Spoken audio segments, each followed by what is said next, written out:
Hello everybody. Thank you for following my blog. I see that you've been following a lot of my videos about Paraguay.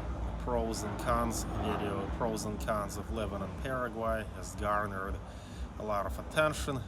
So I'm gonna make a follow-up video here on what it takes to travel in Paraguay, and I'll walk you through the details. So I rented a car here with a local car company, and the price was reasonable, $30-40 a day. I believe $35, which is what now? Should be somewhere around 300,000 guaranis a day. Pretty good. They collected a security deposit, which was about $250, so that's about 2 million guaranis, more or less. No issues. I took the car to Encarnacion, Paraguay.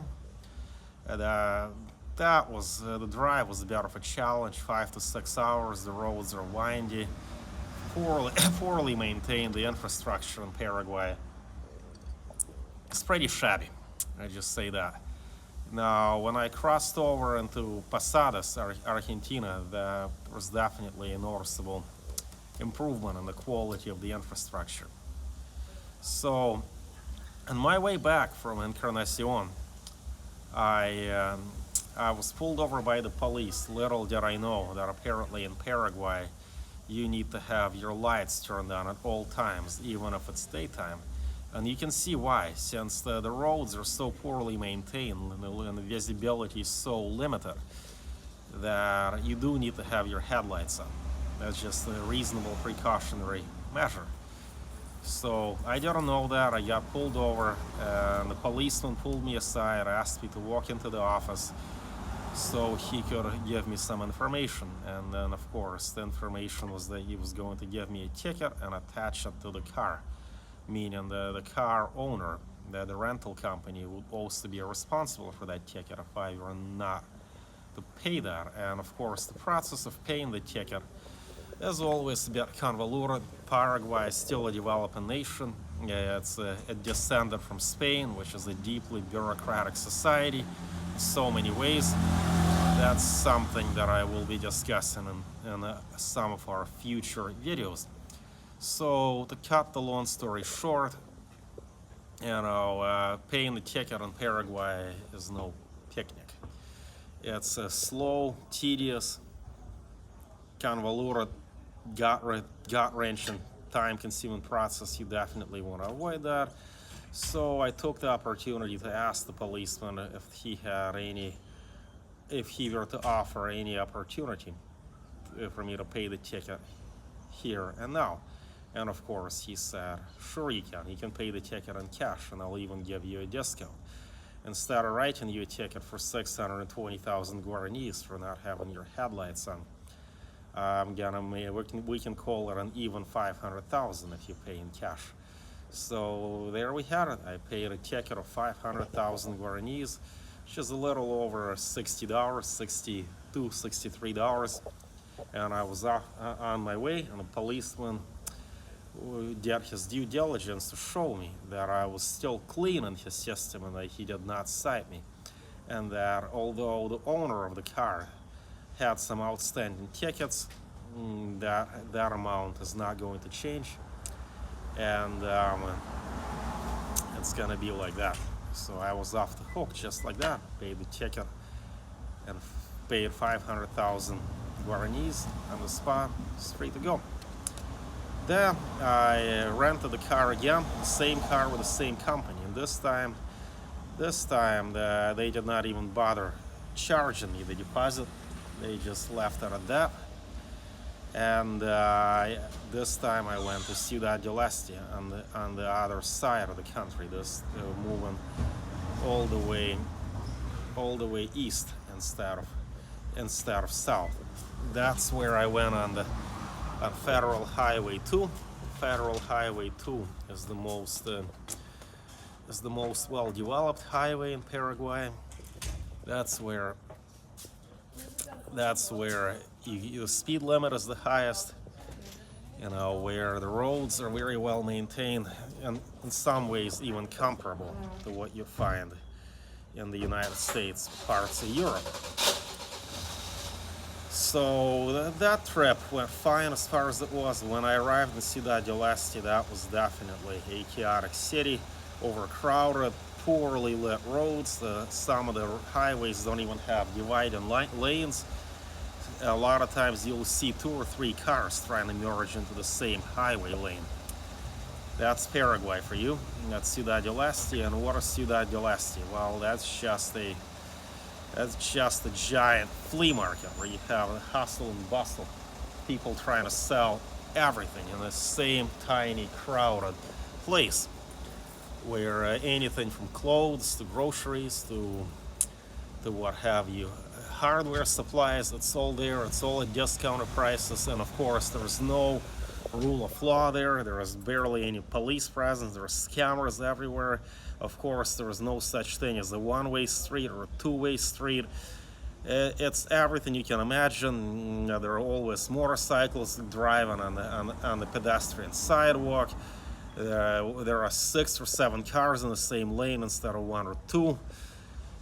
God, it's utter chaos. I only lasted there for about 20 minutes.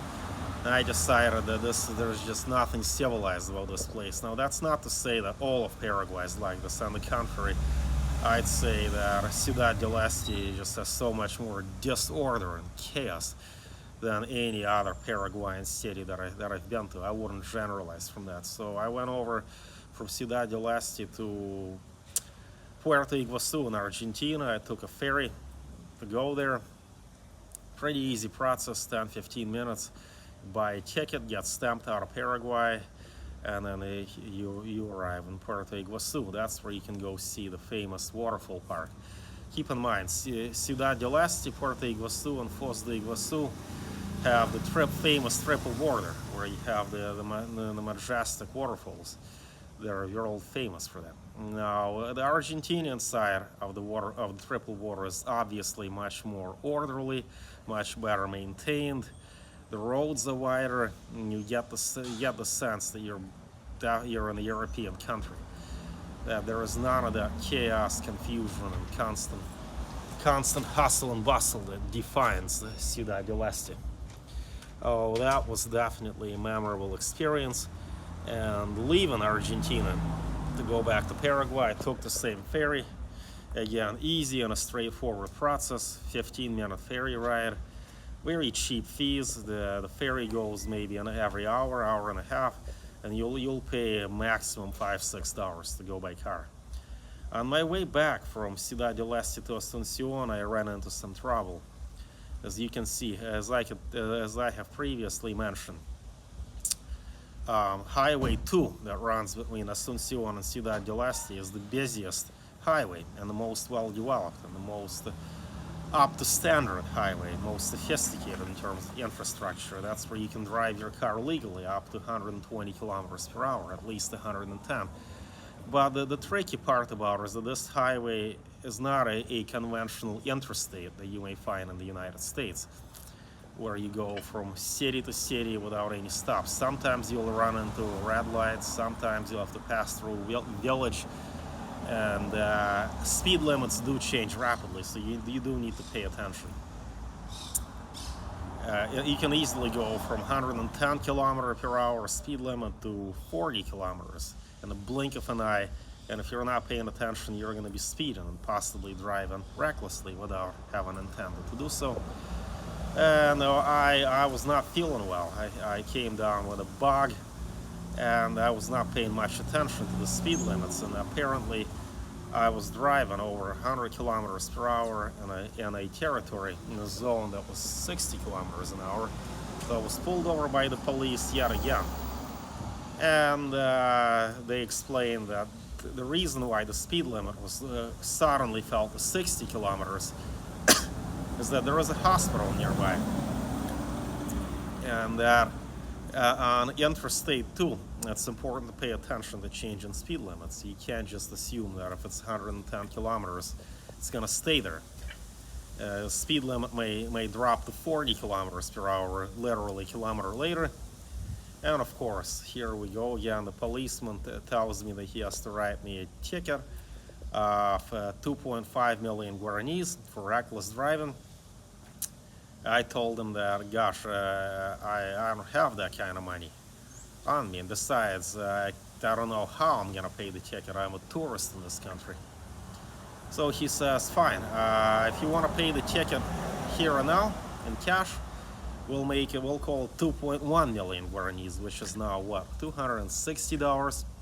I showed him my wallet. I said, I'm not carrying that much cash. And then he starts reaching into my wallet and starts counting my money and says, 500,000 guaranis, es muy poca, just 500,000 guaranis. Oh, that's too little. Okay. Then I show him that I have another wallet for a little more, and he says, all right, well, 1.5 million, and